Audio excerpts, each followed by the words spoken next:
I'm after taking off the dynamo there because I want to have a look inside and make sure the brushes are all good in the back here, and I want to give the main bearing and the bushing a checking as well, and if they're okay I'll give them a good give that one a grease, and you can oil this one through there, so I'm more concerned about keeping that one right.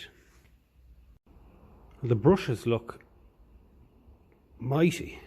There's very little wear on them. So I'm just going to go checking all the connections. I'm going to take all them little connections off there and give them a good cleaning up, just so we can say that it's definitely going to make a good connection. And I'm going to check all that for continuity right out to the D and F terminals here, and that should be that. Quick clean up on that. So after giving the commutator a good clean up, after cleaning out the gaps between the connections there and the copper connections, and after taking off this truss washer, I'm after cleaning everything down, greasing everything up, oiling that bearing in there, and I'm after taking off all them connections. Where are they?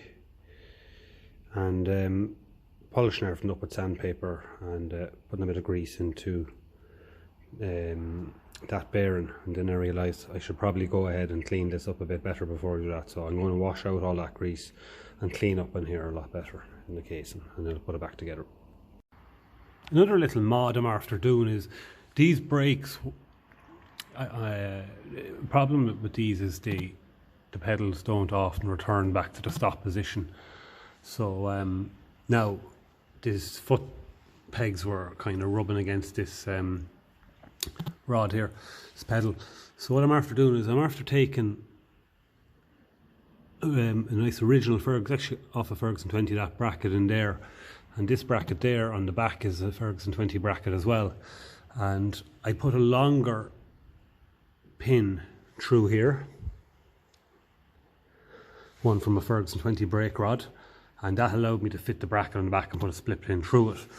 So what that does now is it returns the brake pedal to the no brakes position, to off basically. So I was just trying to make sure that the brakes weren't sticking on.